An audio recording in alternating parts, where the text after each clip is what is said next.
Hey guys, welcome back or welcome to my channel. Today I'm going to be doing William's 18-month update. I was trying to remember if I even did a 15-month update. I don't think I did. I think the last one I did was 12 months, so it's been a while. And honestly, I wasn't even planning on doing an 18-month update, but at his well child check, the doctor brought up a couple of concerns.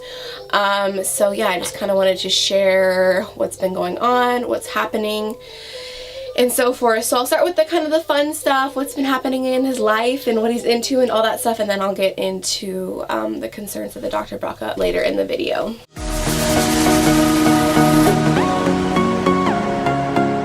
So he is at 24 pounds and 12 ounces, I believe. His height, I'm not too sure of because he was super wiggly when they were trying to get it at his last appointment, so I'm not sure of his exact height, but he is definitely tall for his age. He is in size 24-month clothes, and those are fitting him pretty good right now. I think we'll probably be able to get through summer in size 24 months, and then probably by the time fall rolls around, we'll have to bump up to 2T. His eating habits, how he's eating, when he's eating, all that stuff. He's always been a really good eater. I can pretty much give him almost anything and he'll eat it. I say that, but over the last couple months, he's definitely, you know, figuring out what he does and doesn't like. So a couple things have been a little bit challenging. Vegetables, I don't know, he refuses to eat vegetables, but I've given him vegetables since he was, you know, a teeny tiny baby. But as far as main courses go, he'll pretty much eat almost anything that I cook for Sean and I that night. So he's a good eater when it comes to like pasta. He likes pretty much all meats. He loves potatoes and carbs and the pastas and all that stuff. So all together, he's a really good eater. I can't complain. I do wish he ate vegetables a little bit better. I still kind of have to hide it in bites, so he doesn't really know that he's eating them, but we'll still keep giving them to him, and hopefully he'll come around to liking them. As far as his sleep goes, he's always been a pretty good sleeper. He is down to one nap. He's been down to one nap here for a couple of months now.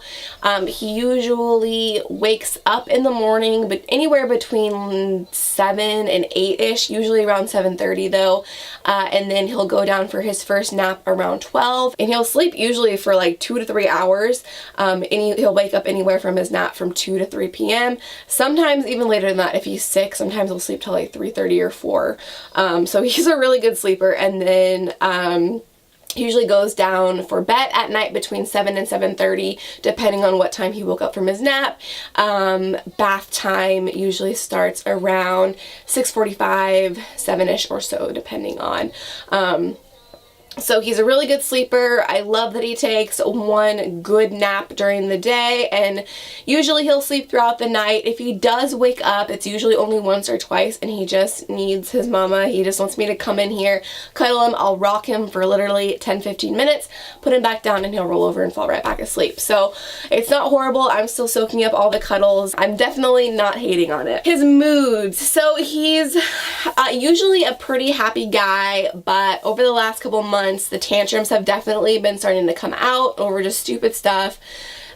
I don't know, he's a baby, it happens, but you know, the whole throw himself on the ground and just throw an absolute fit over the stupidest things. So he's definitely having some tantrums here and there, but I'll kind of just leave him, let him do his thing, and he's good in a few seconds. But he's definitely been throwing some tantrums if he does not get what he wants. As far as teething, his teeth I feel like are coming in weird. He actually has his first dentist appointment here in a couple weeks. I'm curious to see what the dentist says about it. I should have talked to his doctor about it at his well child check, but I didn't even think about it.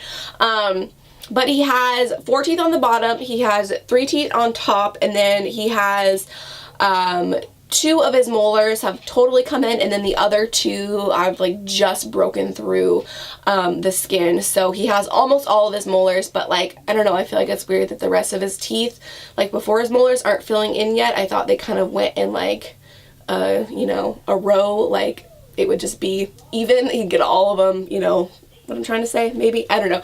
So I'm sure it's normal, but it is something that I kind of wanted to bring up just to see what the doctor said, but I'll talk to his dentist about it when we go to him in a few weeks. But he actually handles teething pretty well.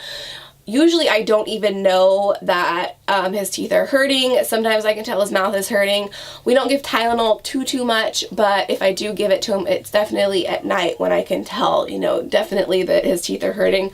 But honestly, the molars so far haven't been that bad. I'm a little bit scared for the next set of molars because I'm sure those will probably be worse, but so far it has not been awful. As far as like motor skills and stuff, he started walking around 13 months. It was like right around Thanksgiving when he really started walking. He turned 1 the middle of October, and then he was started walking in November. So he was around 13 months or so when he started walking.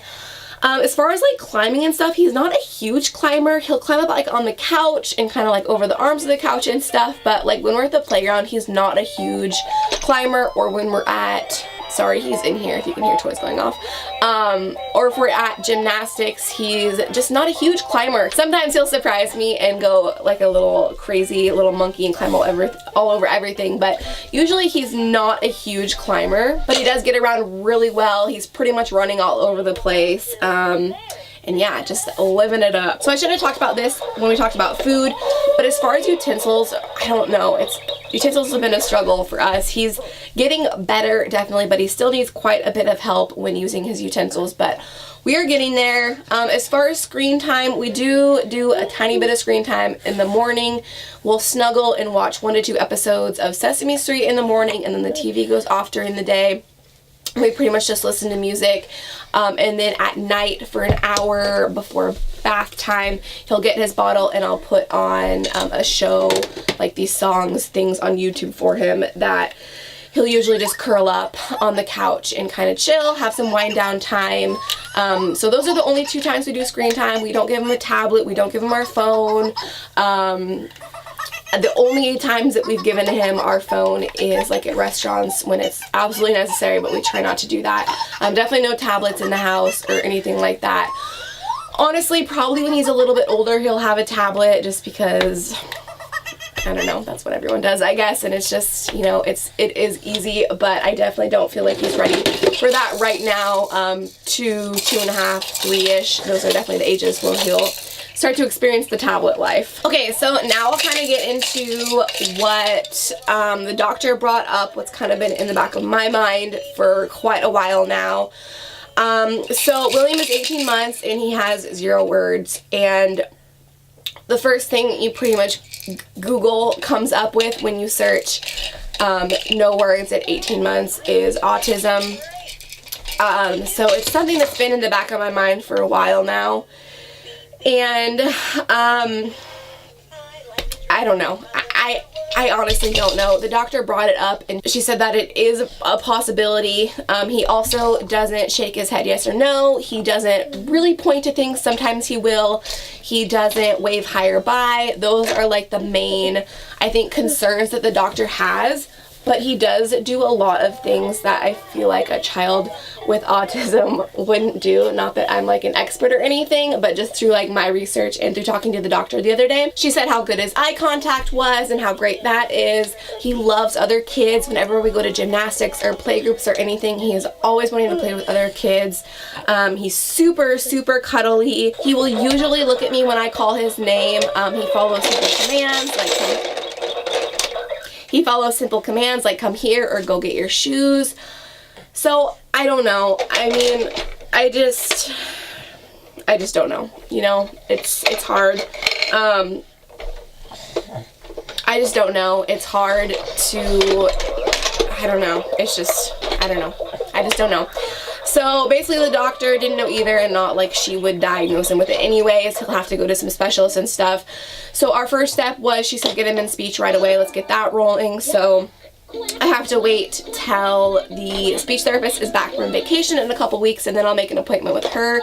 And then we have this program coming out to the house to evaluate him and see if he qualifies for services, and basically get their take on it and see kind of where we should go from there. And then they'll like recommend specialists and stuff. So I don't know how to feel about it. I don't know what to think about it. I kind of just keep telling myself it doesn't matter either way. Even if he is on the spectrum, it doesn't change anything. It's definitely not something we planned for or, you know, thought about. But yeah, it is what it is. Everything happens for a reason.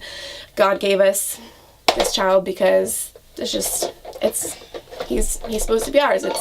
He's supposed to be with us. So whatever happens, it's going to be okay. But I just wanted to take you guys on this journey with us through the evaluations and the testing and stuff. And yeah, keep you guys updated on what happens with little William. The doctor also said that it could just be he needs extra focus on speech, and that's all there is to it. And it'll take him a little bit of therapy, and then he'll get right back to where he needs to be. So fingers crossed, that's all it is.